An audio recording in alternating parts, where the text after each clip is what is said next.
আপনি দিনের বেলা উপরের দিকে তাকালে একটা সূর্য দেখবেন। এই সূর্যটা আকারে আকৃতিতে দেখতে মনে হয় যেন একটা ভাতের প্লেটের সমান, তাই না? আসলে কি এত ছোট না? বিজ্ঞান আমাদেরকে ধারণা দিয়েছে যে এই সূর্যটা এই পৃথিবীর চেয়ে 13 লক্ষ গুণ বড়। সুবহানাল্লাহ বলেন। কত বড়? 13 লক্ষ গুণ বড়। এই পৃথিবীর সাথে আরো 13 লক্ষটা পৃথিবী এই সমান জোড়া লাগান, যত বড় হবে সূর্যটা এত বড়। সুবহানাল্লাহ বলেন। প্রশ্ন হলো, এত বিশাল সূর্য দেখা যায় এত ছোট একটা ভাতের থালার সমান, ঘটনা কি? এত ছোট কেন দেখা যায় বলেন তো? অনেক উপরে, বলেন অনেক উপরে। প্রশ্ন হলো সূর্যটা কত উপরে আছে? বিজ্ঞান আমাদেরকে ধারণা দিয়েছে যে এই সূর্যটা এই জমিন থেকে 9,30,00,000 মাইল উপরে আছে। সুবহানাল্লাহ বলেন। কত উপরে বলেন? 9,30,00,000 মাইল। মুখে তো বলে ফেললাম, কল্পনা করা যায়? 9,30,00,000 মাইল উপরে সূর্য। আচ্ছা যাই হোক, এই সূর্যের দেশে যদি আপনি চলে গেলেন 9,30,00,000 মাইল উপরে, সেখানে গিয়ে কি আমাদের আসল বাড়ি জান্নাতের কোনো সন্ধান পাওয়া গেল? তাহলে আরো উপরে যেতে হবে। যেহেতু আল্লাহ বলেছেন উপরে আছে, তাহলে উপরে আরো উপরে যেতে হবে। চলেন উপরে যাই। সন্ধ্যাবেলা আপনি উপরের দিকে তাকান, দেখবেন যে মিটমিট করে জ্বলছে জোনাকি পোকার মতো। এগুলো কি? তারা। আচ্ছা ভাই বলেন তো দেখি, এই তারাগুলো আকারে আকৃতিতে এই জোনাকি পোকার সাইজ নাকি আরেকটু বড়? তারাগুলো কত বড়? তারাগুলো কত বড়? বিজ্ঞান বলছে যে আকাশের এক একটা নক্ষত্র, এক একটা তারা পৃথিবীর চেয়ে নয়, পৃথিবীর চেয়ে নয়, আকাশের এক একটা তারা সূর্যের চেয়ে লক্ষ কোটি গুণ বড়। এত বিশাল তারা দেখা যায় জোনাকি পোকার মতো। ঘটনা কি? আরো উপরে, বলেন আরো উপরে। প্রশ্ন হলো তারাগুলো কত উপরে আছে? তারাগুলো কত উপরে আছে? বিজ্ঞান এ ব্যাপারে আমাদেরকে কোনো ধারণা দিতে অক্ষম। তবে অনেক গবেষণা করে বিজ্ঞান একটা তারার সন্ধান বের করেছে, যেটা পৃথিবীর সবচেয়ে কাছে, সবচেয়ে নিচের যে তারকাটি, জমিনের সবচেয়ে কাছে, এটার নাম বিজ্ঞান দিয়েছে প্রক্সিমা সেন্টারাই। বিজ্ঞান বলে প্রক্সিমা সেন্টারাই নামের এই দুনিয়ার সবচেয়ে কাছের যে তারাটি, এটা এই জমিন থেকে 25 লক্ষ কোটি মাইল উপরে আছে। কত উপরে? 25 লক্ষ না, 25 লক্ষ কোটি মাইল উপরে। 25 কোটিও না, 25 লক্ষও না। কত? 25 লক্ষ কোটি মাইল উপরে হচ্ছে সবচেয়ে কাছের তারা।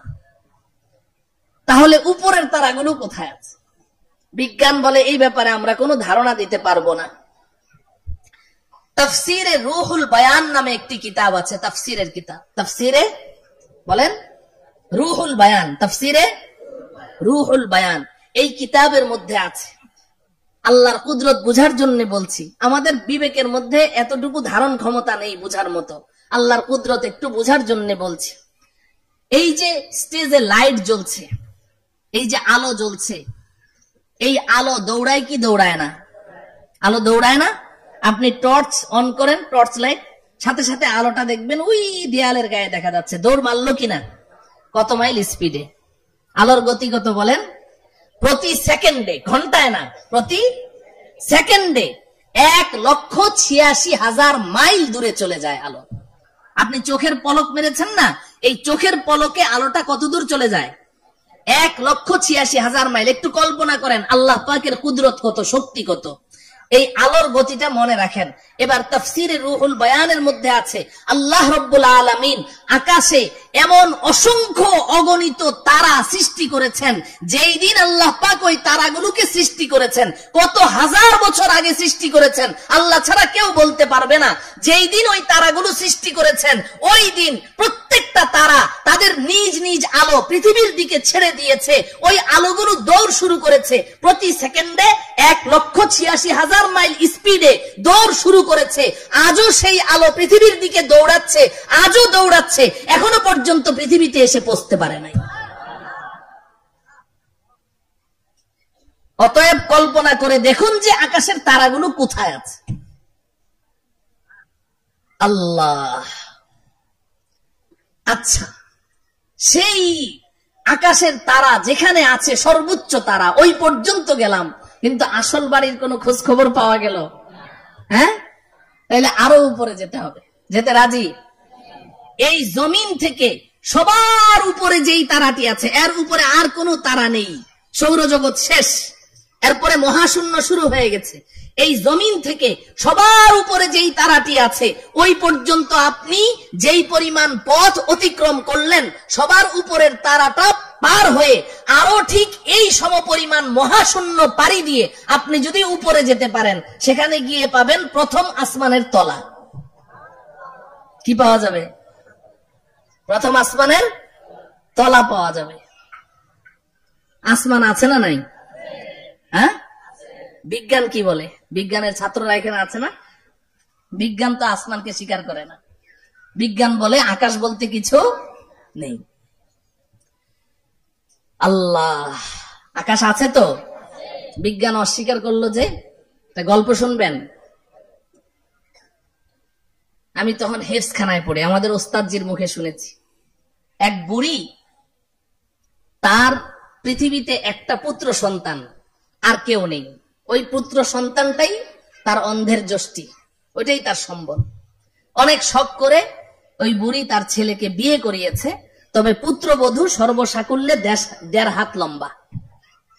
কত? 1.5 হাত লম্বা মানুষদেরকে আপনারা কি বলেন? বামুন, বাইচ্চা। আচ্ছা বলেন, বামুন বলেন। ওই ময়মনসিংহের দিকে বামুন বীর বলে তো, বাইচ্চা। এখন 1.5 হাত লম্বা পুত্রবধূ। তো একদিন বুড়ি পাকঘরে বসে রান্না করছে, তরকারি চুলায়। এখন পানি ঢালবে, কলসি নাড়া দিয়ে দেখে 1 ফোঁটা পানিও নেই। তো বৌমাকে ডাকলো, বৌমা কলসিটা নিয়ে যাও, পুকুর থেকে 1 কলসি পানি নিয়ে আসো, তাড়াতাড়ি আসো, চুলায় কিন্তু তরকারি, তাড়াতাড়ি আসো।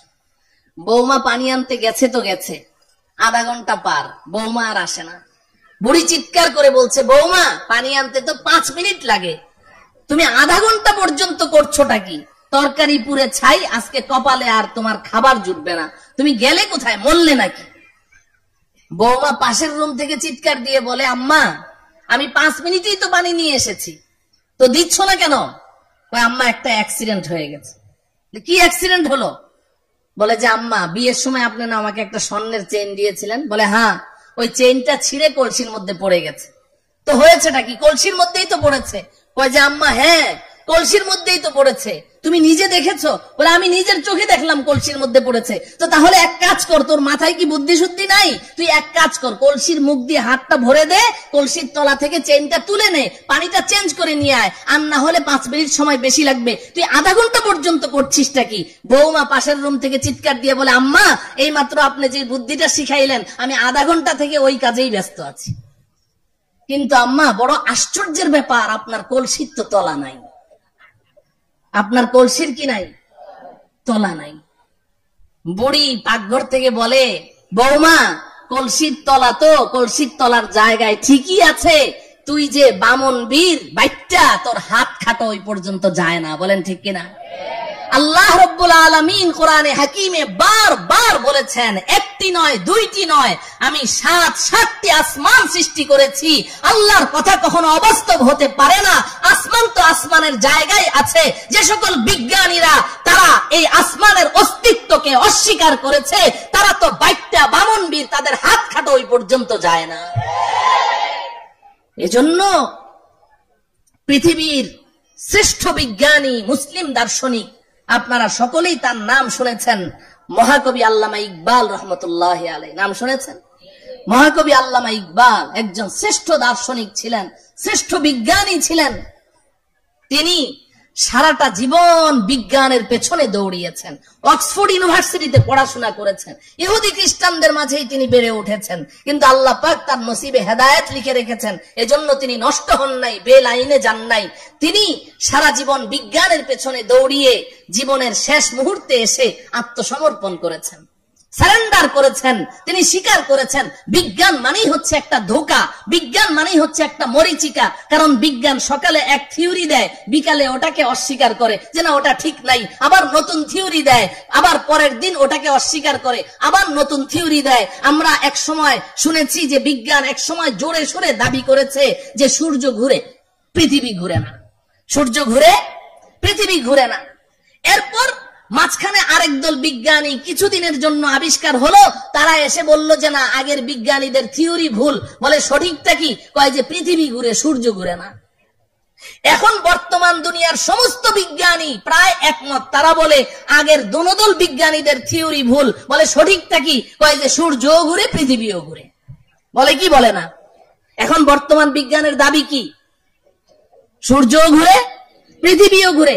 আর কিছুদিন যদি বাঁচি তাহলে দেখবো আরেক দল বিজ্ঞানী আসবে, এসে বলবে আগের তিনদল বিজ্ঞানীদের থিওরি ভুল। বলে তাহলে সঠিকটা কি? বলবে একটাও ঘুরে না। কি বলতে পারে? তো বিজ্ঞান মানেই হচ্ছে মরিচিকা, এক একবার এক এক থিওরি দেয়। তো আল্লামা ইকবাল রহমতুল্লাহি আলাইহি সারাটা জীবন বিজ্ঞানের পেছনে দৌড়ালেন, এরপরে অন্তিম মুহূর্তে এসে আত্মসমর্পণ করছেন। কোই कहता है नहीं है, कोई कहता है कि है, या खबर है या नहीं है तेरी दुनिया का वजूद। अब जुनू से काम लूंगा मैं रहे तहकीक में, अक्ल के पीछे बहुत ही वक्त जाया कर चुका, अक्ल के पीछे बहुत ही वक्त जाया कर चुका।